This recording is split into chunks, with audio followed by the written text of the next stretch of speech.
Start of this amazing display.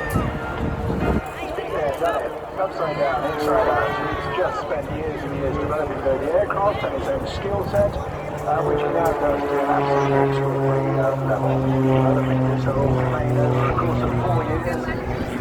Rip-roaring aerobatics, pin wheels, hammerheads, lobster, avalanches. He's got the whole catalogue of unlimited manoeuvres in his head. And it's actually for the next 8 minutes or so to introduce them all into his plane. Starting off hanging in his straps there.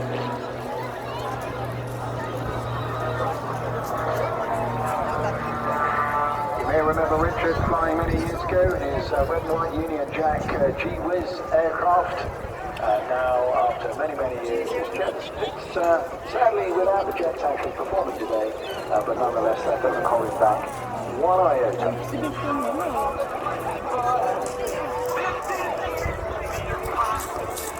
Scott Airdrie played flying in his blood. His father was a famous hunter display pilot in the Royal Air Force. When Richard joined the Royal Air Force, he went to the front line in tornadoes before then taking up commercial flying. Although in those days, flying upside down as much as he does now, as you can see, it wasn't so much in that form of flying, but now he does it at least 5 times a week. And maybe not necessarily always in displays, he has to keep training at this, has to keep going, he has to keep very familiar with the G-forces, both positive and negative. This is no ordinary Pitts. Back in the mid-1940s, a guy called Curtis Pitts across in the States came up with this idea to build the ultimate competitive aircraft, and did exceptionally well too, and made famous by some great aerobatic pilots across in the United States. One of them, a lady called Debbie Skelton.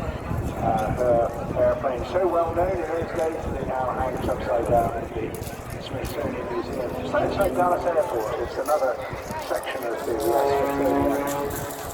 aviation and space museum.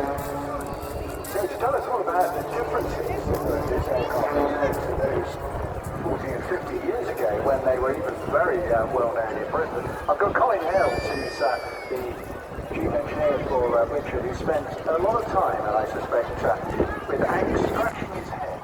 Colin, why is this aircraft so different? Well, it's actually a 2-seat aircraft, but there's no room in the front cockpit for anybody else. We have 3 fuel tanks in the front cockpit, and we have a tank for the aviation fuel for the piston engine. We have a tank for the the jet turbines on today, and we also have a smoke tank to create that smoke that you can see coming out of the exhaust. So that aircraft inside is very complex. It's like a microbrewery inside there. There's pipes going everywhere. Oh, that's a great description. That's clearly not a beer inside. No, that would not be allowed. No, that would be the right thing. Anyway, now he's got bigger wings, so he's no doubt as well. And the undercarriage I know is stronger, and the engine is pretty beefy too, isn't it? Yeah, we've put on a cold air induction system and a tuned exhaust. We pushed the engine to basically as far as we could, and then Richard wanted power, and therefore that was the requested bolt on the 2 jet engines, which unfortunately we don't have with us today. Having blown them up, which wasn't very helpful, Colin, I think you should have done better there. Indeed, we lost one at Blackpool. We did lose it, it was still on the aircraft, but no, we lost an engine at Blackpool, and we can't do the jet display today.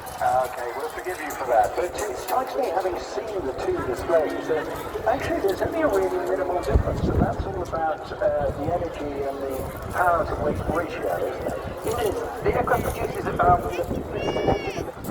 around 1,200 pounds of thrust. The aircraft weighs 1,500 pounds, so there's not really quite the power to weight ratio. The jet engines, which I don't know, got 700 pounds of thrust, therefore have more thrust than weight, and therefore the aircraft will climb very particularly vertically, and it's also proper. It's just fantastic, and we're loving this hovering manoeuvre as we see here.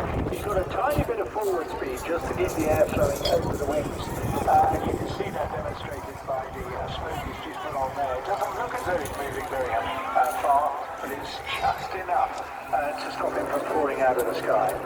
Indeed, we need about 15 miles an hour of wind blowing over the actual elements to counteract the torque of the big piston engine and the big propeller on the front of the aircraft. If you were to come to a complete hover, then actually the torque of the propeller is almost this constant and great as the control in the opposite direction for the airframe. So the Kenapa, airframe Nak? rotates around the propeller as well as the propeller rotating around the airframe. George, say yes, terribly complicated. Yeah, it keeps spinning whatever angle it's going at, doesn't it? And this is something he has to overcome as well. But once again, just showing you the unique characteristics of this aircraft. This time he lets the weight of the aircraft and the engine tumble downhill. But this is advantageous as well, turning this downhill run into maximum speed and therefore giving him the energy to climb upwards